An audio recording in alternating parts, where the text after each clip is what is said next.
Hey guys, तो कैसे आप सभी। आशा करता हूँ आप सभी अच्छे होंगे। तो आज का एनालिसिस शुरू करें। एनालिसिस से पहले मैं आप लोगों को अपना प्रॉफिट एंड लॉस जो आज जनरेट किया उसके अकॉर्डिंग फिर उसका एनालिसिस भी बताऊंगा कि क्या रहा उसमें। तो एक बार उसको हम एनालाइज कर लेते हैं। तो लॉगिन करना पड़ेगा यार। OTP no, just a minute दोस्तों। ओटीपी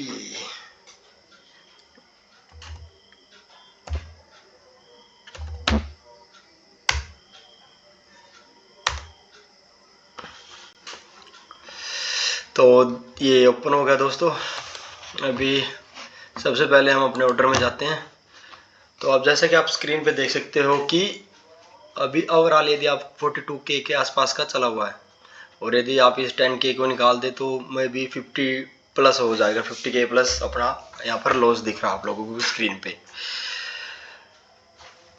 लेकिन यदि मैं आपको इसके एनालिसिस के बारे में डिस्कस करूं तो आप लोगों को समझ आना चाहिए कि देखो अभी हमारे पास पूरा मंथ पड़ा है और जो निफ्टी है और बैंक निफ्टी ऑटो अभी अपने कहते हैं ना उस फेज पे है कि जहां से उसको मूवमेंट करना। क्योंकि निफ्टी 50 ने तो अपनी मूवमेंट दिखा दी, आप लोगों ने देखा भी होगा स्क्रीन पे ही कि कैसे। एक बार मैं स्क्रीन चार्ट को बड़ा कर देता हूँ। तो आप जैसे कि आप स्क्रीन पे देख सकते हो कि मार्केट ने कम्प्लीटली एक अप मोमेंटम दिखा दिया। देख लो, यदि मैं यहाँ से मार्क करूँ ना, ये देखो ये कम्प्लीटली जैसे कि मार्केट में 2 दिन क्या आ रहा था कंसोलिडेशन और उसके बाद मार्केट फिर अपसाइड चली गई। तो इसका मेन रीजन यही है कि दोस्तों यदि हम इसको एक बार छोटे टाइम फ्रेम पे एनालाइज करें, 1 सेकेंड 15 मिनट के टाइम फ्रेम पे मैं आपको दिखाऊंगा। तो मैंने जो प्रीवियस टू प्रीवियस एनालिसिस में आप लोगों को बताया था कि सॉरी देखो, प्रीवियस एनालिसिस में मैंने आप लोगों को बताया था कि मार्केट क्या करेगी कि जो इस लेवल जब उस दिन मार्केट क्या थी, मैंने यहाँ पर आप लोगों के साथ डिस्कशन किया था। उसके बाद देखो कि मार्केट में क्या हुआ था कि गैप डाउन ओपन हुई, मार्केट डाउन आती है। थोड़ा इसको मैं और जूम कर देता हूँ। मार्केट गैप डाउन ओपन होती है और गैप डाउन के बाद मार्केट धीरे धीरे ट्राई करती है ऊपर जाने की, बट कहते हैं कि मार्केट कंसोलिडेट हो जाती है। क्यों? ड्यू टू 20 MA और 50 MA के कारण मार्केट यहाँ से डाउन साइड आ जाती है और अपने जो सपोर्ट जोन है, हालांकि अभी ये पहले हमारा रेजिस्टेंस जोन था, मतलब सप्लाई जोन था, इसको मैं एक बार चेंज कर देता हूँ, इसको ग्रीन बना देता हूँ। क्योंकि जब मार्केट इसके ऊपर क्लोज कर देती ना तो अपना वो जो रेजिस्टेंस जोन होता है वो सपोर्ट जोन हो जाता है, इतना तो आप लोगों को पता ही होगा। तो उसके बाद देखते हो कि दोस्तों की मार्केट अपने सपोर्ट के आसपास ही रहती है, ट्राई करती है इस सपोर्ट को ब्रेक करना। लेकिन बट मैंने आप लोगों को क्या बताया था कि मार्केट डाउन आएगी और डाउन के बाद फिर अप जाएगी। तो वही हुआ कि मार्केट डाउन आती है, कंसोलिडेट होती है और फिर क्या करते हैं कि मार्केट इसको ब्रीज 20 MA को ब्रीज करने की कोशिश और धीरे धीरे हल्के कदमों से मार्केट एक अप मोमेंटम देती है। और जो ये वाला जोन है और इस जोन से मार्केट होना फिर रिएक्ट होना स्टार्ट कर देती है। तो आपके लास्ट 15 मिनट में आप देख सकते हो कि मार्केट ने थोड़ा रिवर्सल भी दिया है कि मार्केट यहाँ से डाउन आई है। तो यही मैंने आपको एनालिसिस में बताया था कि दोस्तों यदि आप लोगों ने एनालिसिस को अच्छे से देखा होगा।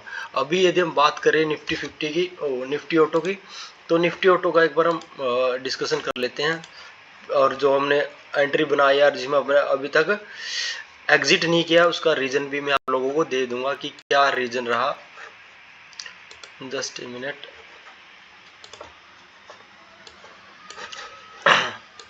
ये निफ्टी ऑटो का 15 मिनट का चार्ट है, लेकिन हमें को क्या चाहिए,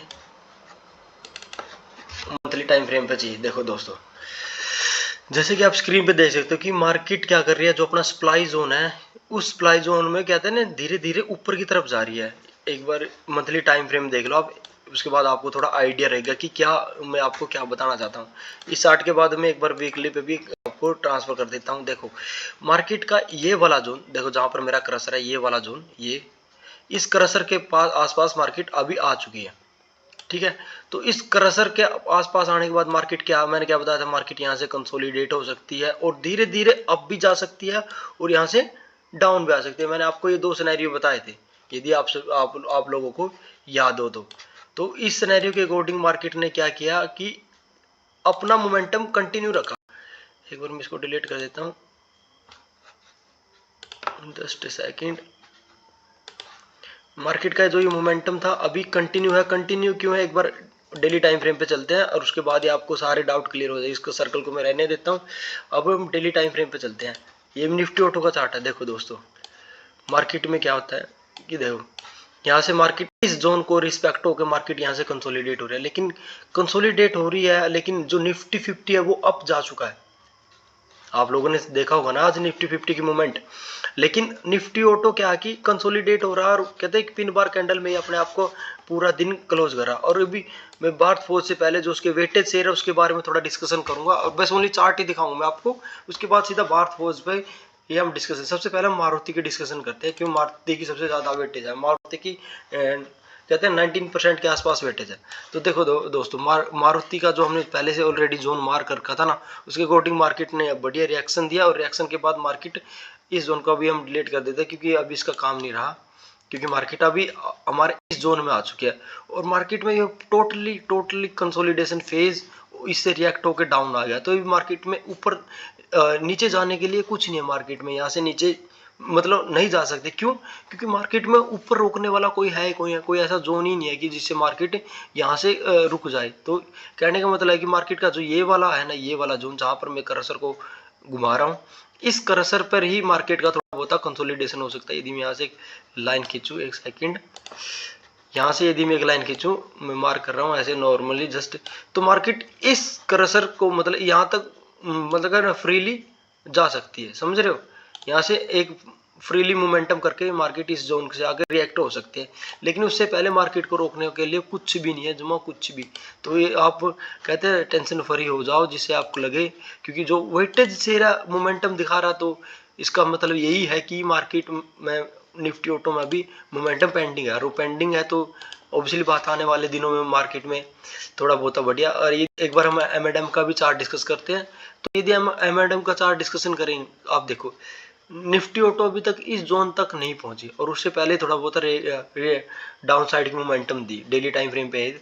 और ये डाउन साइड से मोमेंटम देने का रीजन यही था कि मार्केट इस जोन के एंड तक आती है और फिर ऊपर की तरफ ही क्लोज देती है, क्योंकि निफ्टी ऑटो मार्केट को सपोर्ट कर रहा है। निफ्टी ऑटो पहले रेड में था, फिर ग्रीन में आ गया, तो धीरे धीरे क्या करेगा कि एम एंड एम को भी ऊपर की तरफ लेके जाएगा। और जब ये दोनों एम एंड एम और अपना जो मारुति है जिसकी सबसे ज्यादा वेटेज है, मारुति की वेटेज है मैंने पहले बताई थी आपको 19% के आसपास है, और एम एंड एम की 80% के आसपास है। तो सब कहते हैं ना कि टाटा मोटर्स भी है अपनी वॉच लिस्ट में कि 13% की वेटेज है। बट यदि हम इन दोनों शेयरों की वेटेज से काउंट करें ना, तो अपना जो भारत फोर्ज है, एक बार हम उसका डिस्कशन करते हैं भारत फोर्ज का, जिससे क्या आप देखोगी भारत फोर्ज में क्या था, ये वाला जोन से टोटली मार्केट क्या कहती है, रिस्पेक्ट होती है। जैसे कि आप देख सकते हो स्क्रीन में कंटिन्यू 3 दिन बढ़िया डाउनफॉल आती है, और मार्केट इस वाले जोन पे आती है। ये वाला जोन, इसको यदि मैं एक बार मार्क कर देता हूँ, इस वाले जोन पर आती है, और इस वाले जोन पर आने के बाद मार्केट यहाँ से क्या करेगी, एक रिट्रेसमेंट देगी 770 के बाद एक मार्केट एक अप मोमेंटम देगी। और इस अप मोमेंटम में क्या रहेगा, जो हमने 17 हमने जो 800 रुपए की पुट को शॉर्ट कर रखा है और 790 रुपए की जो कॉल को शॉर्ट कर रखा है, उनका प्रीमियम गलेगा। और प्रीमियम जब गलेगा तो अपने को ऑब्वियसली बात है प्रॉफिट हो गई। हम एक बार मंथली टाइम फ्रेम पे जाए तो आपको एक आइडिया मिल जाएगा। देखो ये इनगल्फिंग की कुछ नहीं दोस्तों, देखो मार्केट में डाउन मोमेंटम आया। मार्केट का जो मैंने अपने शॉर्ट्स वीडियो में बताया था आप लोगों को कि यहाँ से मार्केट के ऊपर क्लोजिंग होगी तो मार्केट यहाँ से अप जाएगी, लेकिन बात कैसी चल रही है कि मार्केट एक फेज तक जाती है, वापस डाउन आ जाती है, यहाँ से 20 एमए से और 50 एमए से रिएक्ट करके डाउन आ जाती है। अब आप यहाँ से देख सकते हो कि मार्केट में यहाँ एक अच्छा खासा जोन है, और इस जोन में मार्केट कम से कम भी 30 से 40 पॉइंट की इस मंथली में एक्टिविटीज पेंडिंग है, और इस 30 से 40 ही अब हमको प्रॉफिट देगी। और क्या कहते हैं ना कि जो हमारे टारगेट है, जैसे फर्स्ट डे मैंने इसमें 10,000 के आसपास बुक किया था, और आज भी मैंने 10,000 के आसपास बुक किया है। तो इसका मतलब ये है कि मार्केट के हम दोनों कॉल और पुट दोनों को कहते हैं ना प्रीमियम को खा रहे हैं, और इसी को सेलिंग बोलते हैं दोस्तों। यदि आपका विजन क्लियर हो, आपकी डायरेक्शन क्लियर हो ना, तो आप कुछ भी कर सकते हो। यदि आपका विजन एक ही तरफ है ना, कि फॉर एग्जांपल यदि आपने सोचा है कि मार्केट यहाँ से डाउन आएगी, आपके according market down I, but हुआ क्या कि मार्केट वहां से अप भी चली गई, तो यहाँ पर आपका काम क्या बनता है कि मेरे को यहाँ पर प्रॉफिट बुक करना चाहिए, और आप यहाँ पर ये कर सकते हो कि मार्केट में यहाँ पर प्रॉफिट बुक करके यहाँ पर कोई दूसरी कॉल को ऐड कर लो, यहाँ पर किसी दूसरी कॉल को ऐड कर लो और पुट को साथ में राइड करते रहो। तो क्या होगा कि आपका जो रिस्क एंड रिवार्ड है वो मेंटेन होता रहेगा, और यहाँ से क्या रहेगा कि आपको दोनों साइड में प्रॉफिट बुक करेगा, कभी आपको कॉल प्रॉफिट देगी कभी पुट, लेकिन एक साथ दोनों को शॉर्ट मत करो जब तक आपका विजन क्लियर नहीं हो। हाँ, यदि आपका विजन क्लियर हो तो आप दोनों को एक साथ शॉर्ट कर दो। कभी कभी क्या होता है कि आपको एक या 2 दिन में क्या होगा कि एक में माइनर लॉस होगा, दूसरा आपको अच्छा वाला खासा प्रॉफिट देगा, और नेक्स्ट डे क्या होगा कि दूसरे में माइनर लॉस होगा और जो आपका प्रीवियस वाला लॉस था वो भी कहते हैं ना, वो भी पॉजिटिव आ जाएगा, आप उसको उससे बुक कर सकते हो। तो ये एक नॉर्मल सी स्ट्रैटेजी है कि जिसको आप दोनों साइड से आप शॉर्ट करोगे तो आपको बेनिफिट रहेगा।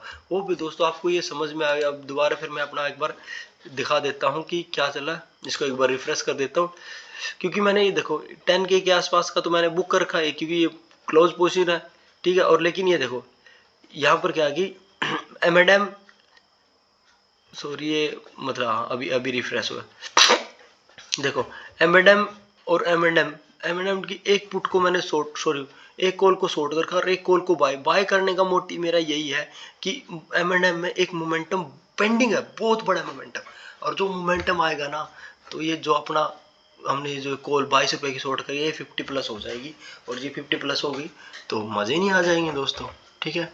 और जब ये 1270 के आसपास जब पहुंच जाएगा तो हम इन दोनों से एग्जिट कर लेंगे, जो भी अपना प्रॉफिट एंड लॉस चलेगा इन दोनों से। और लेकिन इससे हम कब एग्जिट करेंगे, जब मार्केट 790 और 800 के बीच में क्लोज होगा, तो इनका प्रीमियम किसी का 7 हो जाएगा, किसी का 10 हो जाएगा, इन दोनों का प्रीमियम बहुत ज़्यादा डिके हो जाएगा। और जब डिके हो जाएगा तो कहते हैं ना कि सोने पे सुहागा, और हमको डीके ही चाहिए क्योंकि हम टाइम डीके खाते हैं ना, थीटा डीके ही खाते हैं। होप दोस्तों आपको ये मेरा एनालिसिस समझ में आया होगा। समझ में आया तो प्लीज़ वीडियो को लाइक करना और चैनल को सब्सक्राइब करना। थैंक यू दोस्तों, have a good day, bye bye, take care, मिलते हैं फिर।